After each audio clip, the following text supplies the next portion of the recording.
안녕하세요. 놀이가 학습이 되고 학습이 놀이가 될 수 있도록 코딩 교육을 연구하는 강사 서현정입니다. 오늘 이 영상에서는 코딩 지도사, 코딩 강사를 준비하고 계시는 분들 혹은 관심이 많으신 분들을 위해서 C 언어를 내가 못한다 하더라도 코딩 강사가 될 수 있는 3가지 방법에 대해서 이 영상을 통해 준비 한번 해봤습니다. 그럼 이 영상을 한번 보도록 할까요? 안녕하세요. 놀이코딩 강사 서현정입니다. 앞에 영상에서 소개했듯이 놀이코딩을 교육을 연구하고 강의를 하는 서현정 강사입니다. 2017년도부터 놀이코딩을 기획을 해서 유아, 초등학교 아이들 대상으로 공공기관과 학교에 강의를 진행을 하고 있습니다. 또 자체적으로 그룹 수업을 만들어 우리 초등학교 아이들에게 코딩의 교육에 관련된 내용을 많이 전하고 있어요. 제가 블로그를 통해서 우리가 지금 이렇게 힘든 시기 코로나로 오프라인 강의를 진행을 못 하시고 계시는 강사님들을 통해 또는 코딩 지도사, 코딩 강사를 지금 꿈꾸시고 준비하는 분들을 위해서 제가 어떻게 하면 이렇게 코딩 강사로, 코딩 지도사로 설 수 있는지에 대해서 강의를 진행을 한 적이 있었는데요. 그거를 조금 함축해서 이 영상에 한번 담아봤습니다. 자, 코딩 지도사 요즘에 관심이 참 많죠. 그래서 코딩 지도사가 될 수 있는 3가지 방법에 대해서 제가 설명을 해드릴 거고요. 그 전에 코딩 강사로 취업을 해서 할 수 있는 정망에 대해서 제가 간략하게 알려드리고 코딩 강사가 되기 위해서 꼭 필요한 것들 그리고 현직 강사 제가 지금 한 발 조금 멀리 떨어져서 우리 강사님들을 바라볼 때 꼭 말해주고 싶었던 이야기가 있어요. 그 코딩 강사가 알려주는 팁에 대해서 이 영상에 한번 담아보도록 하겠습니다. 자, 사실 4차 산업으로 넘어오면서부터 우리가 코딩 교육과 코딩 교육을 할 수 있는 그런 강사 양성 프로그램들을 정부에서 많은 지원들을 하게 됐습니다.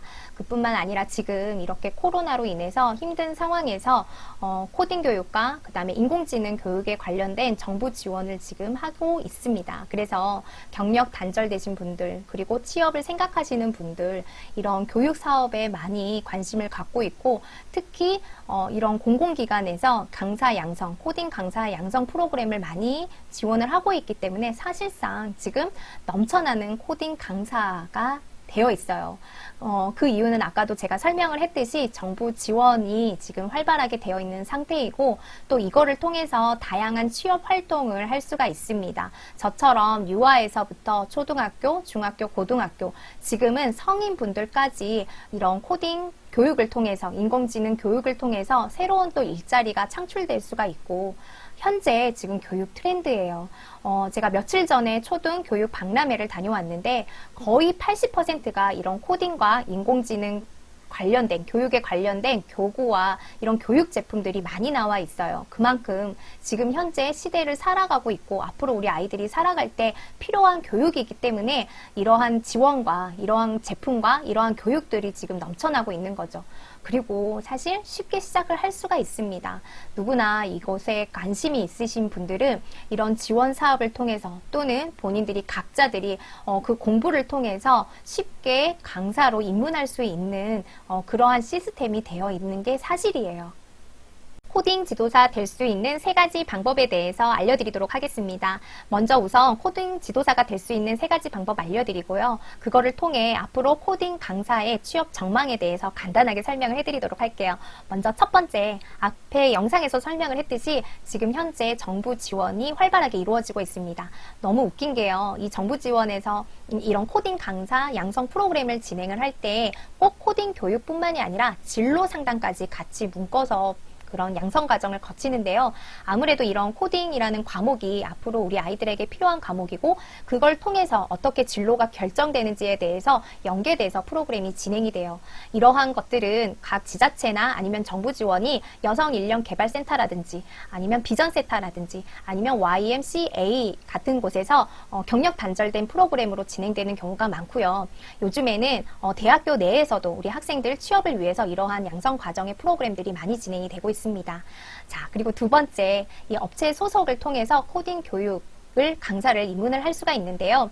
아무래도 혼자서 처음 시작하는 분들은 혼자서 하는 것보다 이러한 업체를 통해서 여러 강사님들과 커뮤니케이션을 하면서 교육을 준비를 하고 같이 준비를 하면서 도움을 받는 게 되게 좋을 것 같아요. 저도 처음부터 코딩 강사로 시작을 했던 건 아니고요. 저는 컴퓨터 방과 후 강사로부터 시작을 했습니다. 그때 당시에는 업체 소속이었고요. 그 업체 소속에서 있었을 때 여러 강사님들을 통해서 배웠던 것이 지금의 제가 이렇게 여러 가지 강의를 할 수 있는 밑거름이 됐었던 것 같아요. 그래서 처음 하시는 분들은 이러한 업체를 통해서 시작을 하는 것도 좋은 방법일 것 같아요. 그리고 마지막 세 번째, 저처럼 개인이 직접 모집을 해서 이러한 교육을 할 수가 있는데요. 요즘은 경험의 시대라고 합니다. 본인들이 이 코딩 강사가 되고 싶다고 하면 많은 자료와 그리고 내가 알고 있는 지식을 통해서 교육으로 문거 진행을 할 수가 있는데요. 요즘에는 저처럼 이렇게 유튜브라든지 블로그, 인스타그램을 통해서 본인의 교육을 알릴 수가 있고 또 모집을 할 수가 있어요. 하지만 단, 앞에서 말씀드렸던 이런 교육, 정부 지원으로 되어 있는 교육 프로그램이라든지 아니면 업체 소속에서 하시는 분들하고는 다르게 조금 더 많이 준비를 해야 될 것 같습니다. 그분들보다도 더 많은 준비를 해야지만 되고 또 그분들보다도 더 이 마케팅에 신경을 써야 되는 부분들이 있어요. 자, 이렇게 해서 코딩 지도사가 될 수 있는 세 가지 방법이 있는데요. 이 어떤 과정을 통해서든 이러한 과정을 통해서 내가 코딩에 입문을 했다고 하면 거기서 끝이 아니에요. 특히 이런 정부 지원 프로그램으로 연계돼서 나오시는 우리 강사님들은 그 6개월 과정이 끝나면 본인들이 독립할 수 있도록 또 꾸준히 연구를 하고 공부를 하셔야지만 됩니다. 아무래도 이제 소속감이 있다가 혼자서 하시게 되면은 어려운 부분도 있고 두려운 부분들이 있는데요. 그런 과정을 통해서 본인들이 많은 과정을 통해서 그러한 과정을 통해서 준비가 되어 있다고 한다면 유아, 그러니까 어린이집이나 아니면 유치원에 요즘에는 그 특성 수업이라고 해서 코딩 수업을 많이 진행을 해요. 그래서 거기에 들어갈 수가 있고 초등학교는 소프트웨어 강사 모집을 합니다. 또 그거를 통해서도 할 수가 있고 방과 후 수업이라고 하든지 아니면 중고등학교 아이들은 진로 체험과 함께 진로 체험 상담을 통해서 이러한 일들을 함께 할 수가 있어요. 그리고 아까도 말씀드렸다시피 요즘은 코로나로 이러한 디지털과 IT, 코딩, 인공지능에 대한 성인분들도 관심도가 많이 있습니다. 그래서 본인들이 어떠한 루트에 따라서 충분하게 취업에 연계될 수 있는 부분이 있을 것 같아요.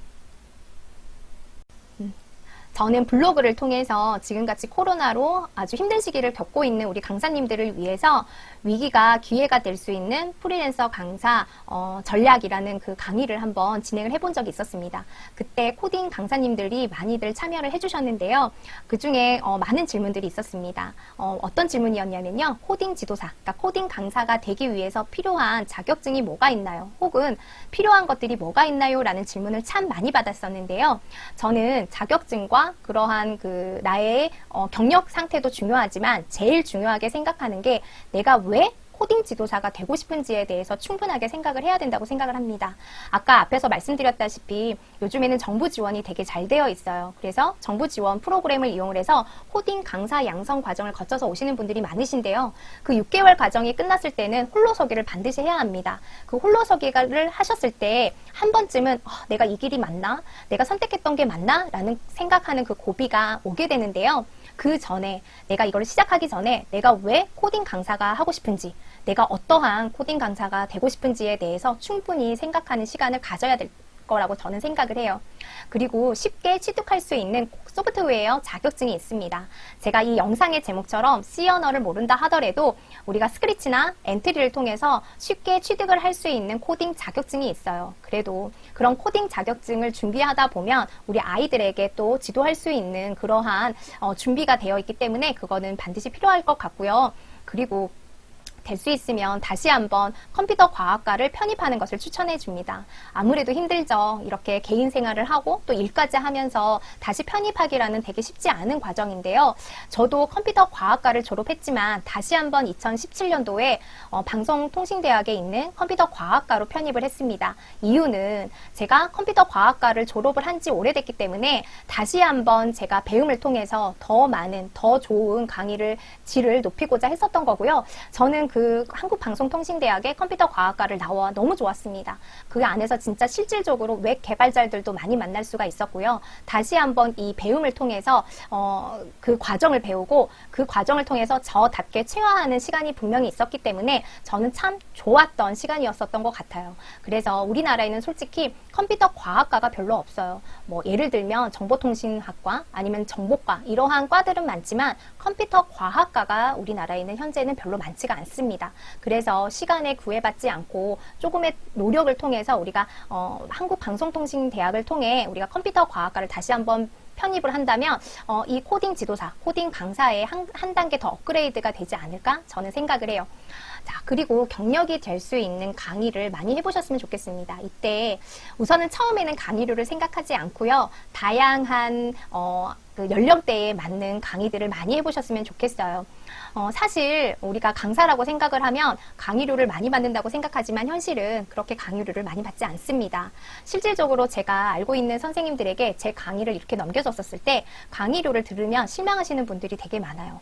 하지만 처음에는 그런 강사료를 생각하지 말고 본인들의 경력에 도움이 될 수 있는 그러한 무료 강의들을 많이 진행해 보셨으면 좋겠습니다. 그럼 그 경험을 통해서 자신감도 생길 수가 있고 또 그거를 통해서 또 다른 일도 연계될 수 있는 부분이 반드시 있을 거라고 생각을 해요. 자, 마지막으로 현재 코딩 강사가 알려주는 팁입니다. 제가 이거는 유료 강의에서도 다뤘던 내용인데요. 코딩 강사, 현직 코딩 강사로서 한 발짝 이렇게 뒤로 물러서서 바라봤을 때 되게 아쉬운 점이 많더라고요. 그래서 내가 꼭 알려주고 싶은 그러한 이야기가 있습니다. 아까 앞에 영상에서 제가 잠깐 설명을 했듯이 우리가 왜 코딩 지도사가 되고 싶은지, 내가 코딩 강사가 되고 싶은지 충분히 생각하는 시간을 반드시 가져야만 될 것 같습니다. 아까도 설명했듯이 지금 현재 정부 지원에서 코딩 강사 양성 프로그램을 많이 진행을 하고 있어요. 그러한 6개월 과정이 끝났을 때 반드시 혼자서 진행을 하는 홀로서기가 있을 수가 있는데요. 그 홀로서기를 했었을 때 한 번쯤은 내가 이 길이 맞나? 내가 코딩 강사를 해도 되는지에 대해서 한 번쯤은 생각하게 됩니다. 그 시기가 왔었을 때 그 전에 우리가 왜 코딩 강사가 하고 싶은지, 내가 왜 코딩 지도사가 되고 싶은지에 대해서 좀 충분하게 생각하는 시간을 가져봐야 될 것 같아요. 그리고 어떤 코딩 지도사가 되고 싶은지에 대해서 결정을 내리셔야 됩니다. 우리가 코딩 교육, 코딩 강사라고 했었을 때는 모든 코딩의 교육에 대해서 다 해야 된다고 생각을 하지만 그러기에는 우리가 아이들한테 전했을 때도 한계가 있고 내가 어떠한 특정한 코딩 교육에 대해서 그 교육에 대해서 더 연구를 하고 더 해야 하는 부분이 있는데 너무 많은 영역을 하다 보면은 전달되는 과정 속에서도 부족함이 반드시 있을 수밖에 없어요. 이 코딩 교육은요, 유아에서부터 아까 말씀드렸다시피 성인까지 다양한 연령층이 있고요. 그리고 소프트웨어로 진행하는 코딩 교육도 있고 저처럼 놀이로 진행하는 코딩 교육도 있습니다. 요즘에는 로봇을 이용해서 또는 보드게임을 이용해서 혹은 아디오이드를 이용을 해서 아니면 피지컬을 이용을 해서 많은 영역들이 있는데요. 그 영역들을 다 하기에는 우리 강사님들이 너무 많이 힘들어요. 그렇게 하다 보면 또 아이들에게 전달되는 그 과정 속에서 부족한 부분이 분명히 있고요. 그렇기 때문에 내가 어떤 연령에 어떠한 영역에서 할 건지에 대해서 반드시 결정을 하셔야 된다고 저는 생각을 합니다. 그리고 처음 시작하시는 분들은 아무래도 이 코딩 교육의 기획이라든지 계획서를 작성을 할 때 어려운 부분들이 있어요. 특히 강의 경험이 없으신 분들은 이 부분에 대해서 어려운 과정이 있기 때문에 다른 강사님들이 올려놓은 것을 참고를 해서 그대로 진행하는 부분이 있습니다. 그게 계속 반복이 되면 그 강사님의 수명은 짧을 수밖에 없어요. 내가 이 코딩 지도사로, 코딩 강사로 더 뻗어나가고 싶으시면 나답게 체화를 해야 되는 과정이 분명히 있습니다. 그게 하나, 두 개, 세 개가 모여서 나만의 교육 컨텐츠를 만들 수가 있는 거예요. 그리고 마지막, 마법의 3년이라는 숫자 혹시 알고 계시나요? 한 1년은 이제는 나는 조금 코딩 강사로 이름을 알릴 수가 있어, 이력서를 낼 수 있어 라는 시기가 되고요. 한 2년쯤은 1년이라는 경력이 있기 때문에 다시 한번 강의를 할 수 있는 그러한 시간이 될 수가 있습니다. 그리고 3년이 되면요, 여기저기에서 강의를 해달라는 요청이 들어오는 시기가 돼요. 그 3년을 너무 힘들게 참지만 마시고 그 3년 동안 내 이름을 더 알릴 수 있도록 연구하고 공부하고 준비하는 시간이 됐으면 좋겠습니다. 영상을 통해서 코딩 지도사가 될 수 있는 방법 3가지에 대해서 알려드렸습니다. 사실 지금 다시 코로나로 인해서 오프라인 강의를 나갈 수 없는 상황들이 지금 많이 있어요. 그래서 코딩 강사님들 뿐만이 아니라 우리 강사님들 그리고 또는 다시 재취업을 생각하고 계시는 분들이 많이 힘들 텐데요. 지금 이 시간을 어떻게 하면 나답게 잘 극복할 수 있는지 그러한 시간이 되었으면 좋겠고, 그리고 이런 코딩 지도사를 꿈꾸시는 분들 그리고 준비하시는 분들이 제 영상을 통해서 많이 도움을 받으셨으면 좋겠습니다. 그럼 다른 또 내용을 통해서 또 영상으로 한번 인사드려 보도록 할게요. 감사합니다.